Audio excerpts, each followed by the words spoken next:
The act of a single mom working overtime to help a coworker, unknowingly impressing the CEO, was never meant to be anything extraordinary in Ellie Morgan's mind. It was simply what decent people did for one another. But that single decision would ripple through her life in ways she could never have imagined. The alarm blared at 4:45 a.m., its shrill cry cutting through the darkness of the tiny apartment. Ellie's hand shot out from beneath the worn comforter, fumbling to silence the noise before it woke Jamie.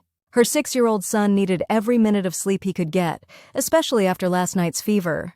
She allowed herself exactly 3 deep breaths before swinging her legs over the edge of the bed. The floorboards creaked beneath her feet, cold, unyielding.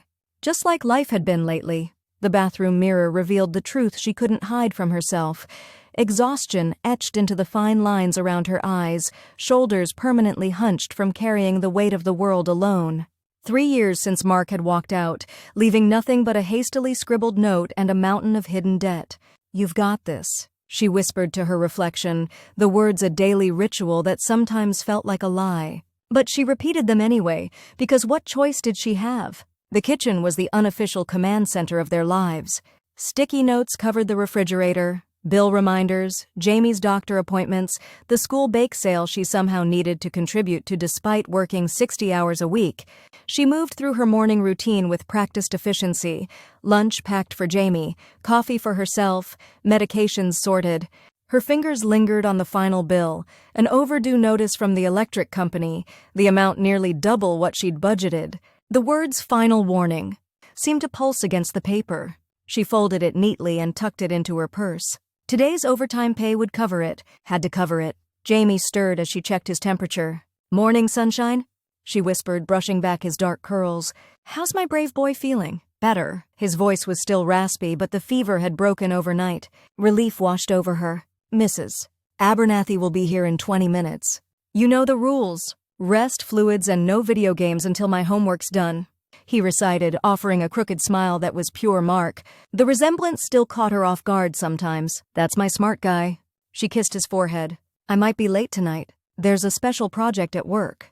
She didn't tell him that special project meant volunteering for overtime shifts nobody wanted.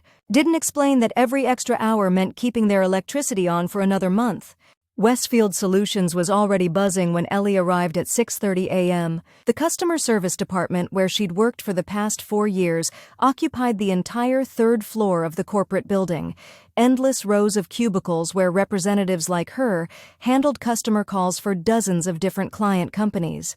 "Morning, Ellie." Dana from HR gave her usual cheerful wave. "You're here early again. Just trying to get ahead of the call queue." The lie came easily after so many repetitions. Her cubicle, decorated with Jamie's artwork and a small plant struggling to survive under the fluorescent lights, felt like a second home after so many long days. She settled in, logged onto the system, and began her day. By noon, Ellie had handled 37 calls, each one requiring a different company name, different protocol, different solution. Her throat was dry, and her customer service voice, that artificially bright tone that hid exhaustion and stress, was beginning to crack around the edges. "You're a machine, Morgan." Kevin plunked himself down in the spare chair by her cubicle during her scheduled 15-minute lunch break. "How do you maintain that perfect call score?" Ellie unwrapped her peanut butter sandwich, the same lunch she'd packed for herself every day this month. "Just doing my job." Kevin was new to the department, still struggling with the complex protocols. Nice enough, but with the overconfidence of someone who'd never had to worry about making rent. "Henderson's on the warpath again," he said, lowering his voice. Quarterly reports showed a dip in customer satisfaction for the Rosetech account. "He's threatening performance reviews." Ellie's stomach clenched. She couldn't risk a poor review. Not with the promotion she'd been working toward, the one that would finally give her a salary that could cover Jamie's asthma medications without having to choose between them and the electric bill. "You handling the Dermapure calls today?" she asked, changing the subject. Kevin's expression fell. "Yeah, and I'm drowning." Their new return policy is impossible to explain to customers. "I've had 3 calls escalated to managers already." Ellie glanced at her schedule. She was slated to leave at 4, pick up Jamie's prescription, then relieve Mrs. Abernathy by 5. The elderly neighbor charged by the hour, and every minute mattered in Ellie's precariously balanced budget. "I can help," she heard herself say. "I'll stay late. Take some of the Dermapure overflow." "Seriously?" but you always leave right at 4. She thought of the electric bill, of Jamie. Not today. I could use the overtime anyway. Kevin's relief was palpable. You're a lifesaver, Morgan. I owe you. Just coffee sometime. She smiled, already calculating how many extra hours she could manage before Mrs. Abernathy's patience and her wallet ran out. The afternoon blurred into a stream of calls, customer complaints, and the steady click of her keyboard. At 4, when she would normally be shutting down her computer, Ellie instead sent a quick text to Mrs. Abernathy asking for 2 more hours of childcare. The response came quickly. No problem, dear. Jamie's doing his science homework. No fever. One worry temporarily soothed. As the office emptied, Ellie switched her queue to include the Derma Pure calls. They were indeed challenging. Angry customers frustrated by a policy change that had been poorly communicated. Each call required patience, empathy, and creative problem-solving. At 5:30, while explaining the difference between store credit and refunds to a particularly upset customer, she became aware of someone standing beside her cubicle. Her pulse quickened. Henderson, the floor manager, was known for his surprise quality checks. But when she glanced up, the figure wasn't Henderson's stocky frame, but a tall woman with silver-streaked dark hair pulled into an immaculate bun. Ellie didn't recognize her, which meant she must be from another department. The woman wore no visitor badge, just an elegant charcoal suit that practically screamed, "Executive." She stood silently, arms crossed, listening to Ellie's call. Ellie felt heat rise to her cheeks but maintained her professional demeanor, wrapping up the call with her customary, "Thank you for choosing Derma Pure, where your satisfaction is our commitment." "Sorry about that," Ellie said as she ended the call. "How can I help you?" The woman's expression remained neutral. "I'm observing. Please continue as if I'm not here." Something about her calm authority made Ellie nervous, but she nodded and turned back to her screen as the next call came through. For the next half hour, the woman remained, silent and watchful, as Ellie handled 3 more difficult calls. Finally, during a brief lull, the woman spoke. "You were scheduled to leave at 4. It wasn't a question." Ellie wondered how she knew her schedule. "Yes, but we're short-staffed on the Dermapure account. Their new policy rollout has increased call volume. So you stayed voluntarily?" "My colleague needed help," Ellie said simply. "It's not his fault the policy change wasn't communicated effectively to customers." The woman's eyebrow arched slightly. "You're sacrificing your personal time to fix a corporate communication failure?" Ellie felt a flicker of defiance. "I'm helping customers who are frustrated and just want to be heard. And yes, helping a coworker who's drowning. Even though you have a child waiting at home?" The woman gestured toward the photo of Jamie taped to Ellie's monitor. The question felt invasive. How did this stranger know about her son? "I have childcare arranged," Ellie said stiffly. "And the overtime helps with bills." For the first time, the woman's expression softened almost imperceptibly. "I apologize. That was personal. I'm Victoria Chen." The name hit Ellie like a physical shock. Victoria Chen, CEO of Westfield Solutions, the woman whose signature appeared on every company-wide email, whose portrait hung in the lobby. The woman who had transformed a failing call center into a multi-million-dollar customer experience corporation. I'm sorry, Ms. Chen. I didn't recognize you." Ellie felt her cheeks burning. "That was rather the point of my unannounced visit." A hint of a smile touched Victoria's lips. "Your name is Ellie Morgan, correct? Your customer satisfaction scores are consistently the highest in the department." "I just try to see the person behind the problem," Ellie said, surprised that the CEO knew her name, let alone her performance metrics. "And your colleagues? Would they all stay 2 hours late to help a coworker?" Ellie chose her words carefully. "Everyone has different circumstances." Victoria nodded thoughtfully. "Indeed they do. Thank you for your time, Ms. Morgan." And with that, she was gone, leaving Ellie with a racing heart and the unsettling feeling that something momentous had just occurred, though she couldn't have said what. By the time Ellie arrived home, it was nearly 8. Mrs. Abernathy had fed Jamie dinner and helped him with his homework. The elderly woman waved away Ellie's attempt to count out her payment.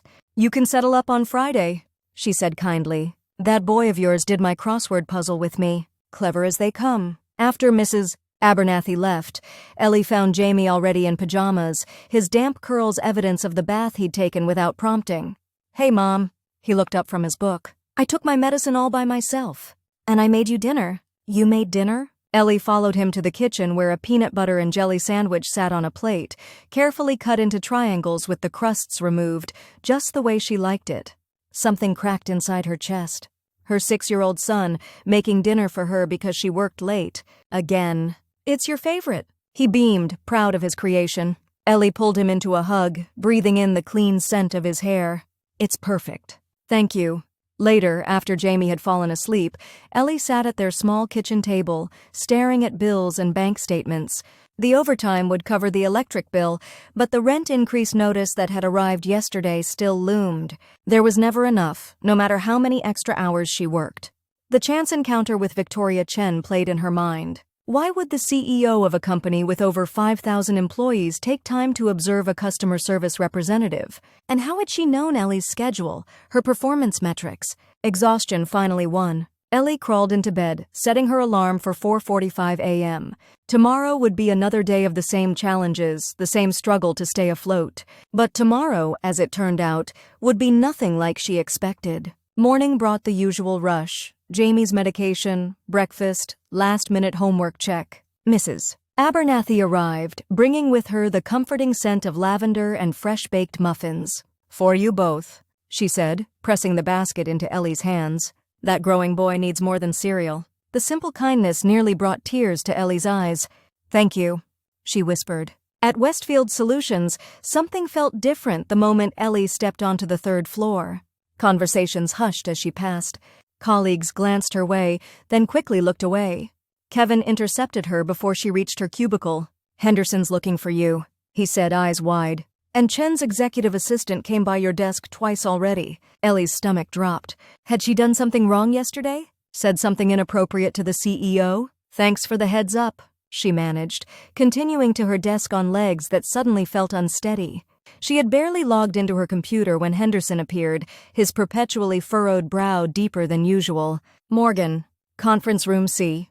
Now." "But my first call, your queue has been reassigned." He was already walking away, expecting her to follow.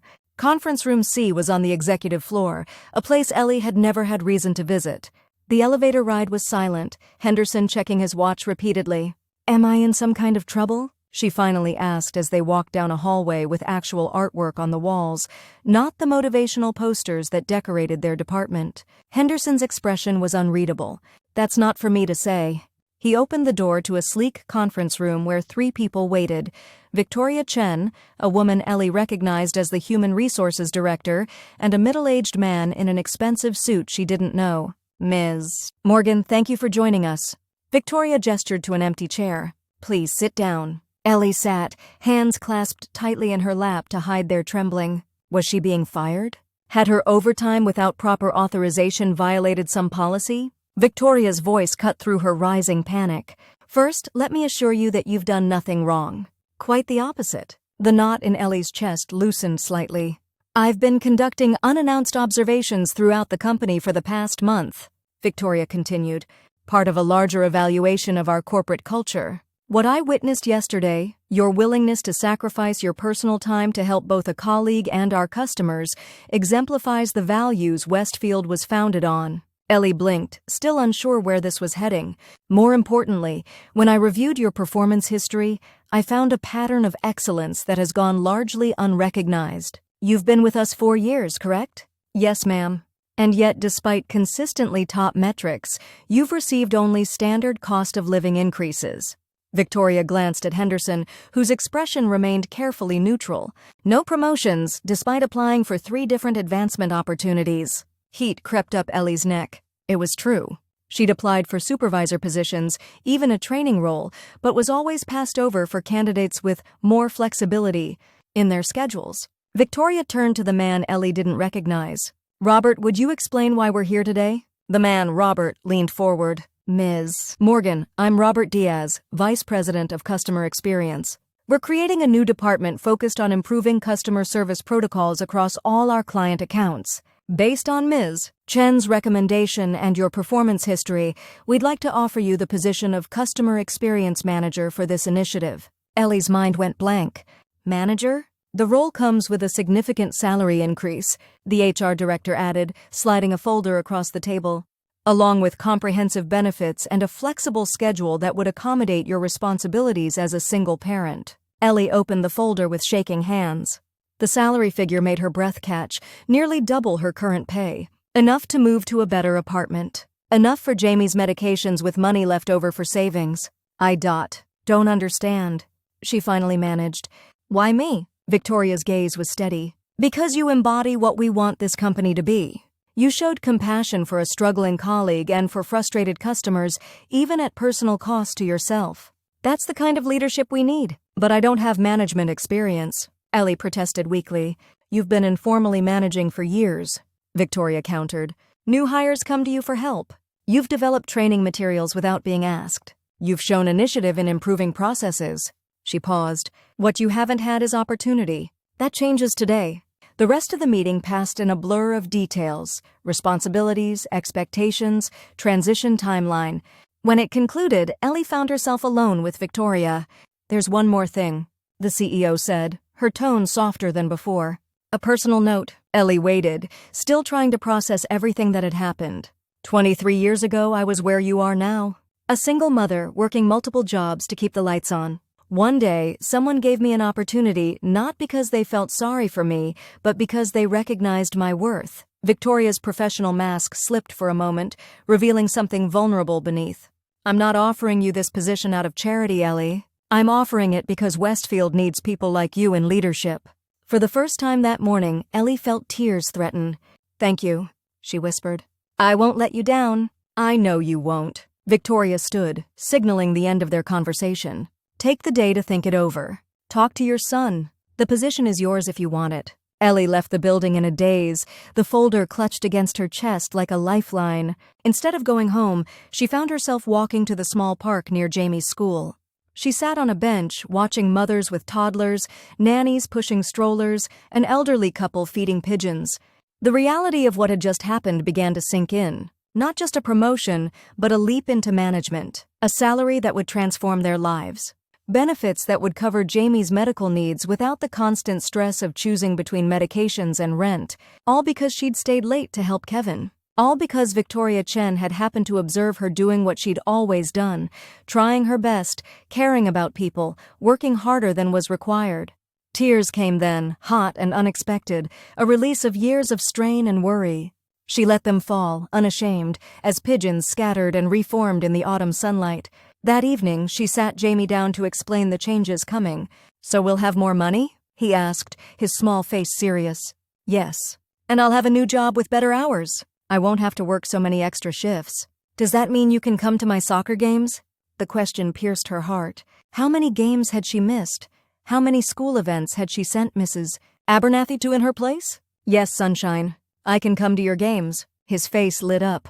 And maybe we can get a dog? You always said we couldn't have one because we're not home enough and our apartment's too small. Ellie laughed, joy bubbling up unexpected and bright. Well, we might need to find a new place first. But yes, maybe we can think about a dog. Jamie launched himself into her arms and she held him close, inhaling the scent of childhood and possibility. The changes happened quickly after that. Ellie accepted the position.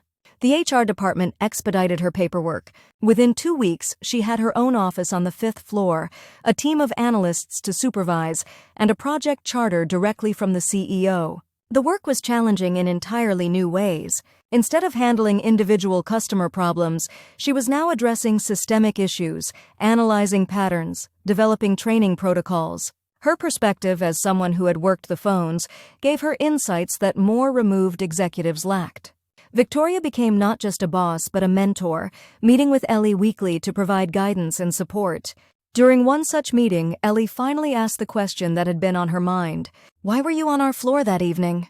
Of all the departments, all the employees you could have observed? Victoria smiled. I believe in being hands-on. That week I was focusing on customer service. But if you're asking why I stayed to watch you specifically, she paused. Kevin Mitchell had emailed me directly the week before. Kevin? Ellie was stunned, but he barely knew me then. His email was about the promotion you'd been denied. He'd discovered you were passed over despite having the highest qualifications because Henderson didn't think a single mother could handle the responsibility. Victoria's expression hardened momentarily. Kevin thought that was wrong. He risked his own position to advocate for someone he hardly knew. Ellie sat back, stunned. I had no idea. He asked me not to tell you. Said he didn't want recognition, just fairness. Victoria studied her. That's why I was there that evening. I wanted to see for myself if you were as exceptional as his email claimed. You exceeded every expectation. That night, Ellie found Kevin's contact information in the company directory and sent a simple text. Coffee tomorrow? My treat. I heard what you did. His reply came quickly. Just balance the scales. Proud to know you, Morgan. 6 months into her new role, Ellie and Jamie moved into a small house with a fenced backyard in a neighborhood with good schools. The rent-to-own agreement she'd negotiated meant that each monthly payment brought them closer to ownership, a concept that still felt surreal. On moving day, she was surprised to find a team of helpers waiting, Kevin and several other colleagues from her old department, Victoria and Robert from executive leadership, even Henderson, whose attitude had undergone a remarkable transformation since Victoria's intervention. We couldn't let you do this alone, Kevin explained, already carrying boxes from the moving truck. As they worked together, Ellie found herself in the kitchen with Victoria, unpacking dishes. You know, Victoria said conversationally, when I started at Westfield 15 years ago, it was a struggling local call center with toxic management and high turnover. I was hired to save it or shut it down. Ellie paused, a stack of plates in her hands. I didn't know that. I decided to save it by changing the culture, recognizing talent regardless of background or circumstance, valuing compassion as highly as competence. Victoria carefully arranged mugs on a shelf. You're part of that vision, Ellie. The next generation of leadership. Before Ellie could respond, Jamie burst into the kitchen, followed by a wiggling chocolate Labrador puppy, the promised dog, adopted from a rescue the week before. Mom, can we show everyone Coco's tricks? He was breathless with excitement. Of course, sunshine. Ellie smiled, setting down the plates. Lead the way. Outside in the small backyard, surrounded by new friends and colleagues who had become something like family, Ellie watched her son command the puppy to sit, stay, shake, tricks they'd practiced for hours together now that she had evenings free. Kevin appeared beside her, offering a glass of lemonade. So, happy with how things turned out? Ellie looked around at the gathering, at Victoria deep in conversation with Mrs.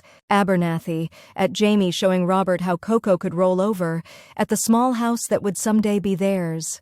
It doesn't seem real sometimes, she admitted. All this because I stayed late one day. Kevin shook his head. No. All this because you've always been extraordinary, someone finally noticed. As the afternoon sun bathed the yard in golden light, Ellie felt a sense of peace settle over her.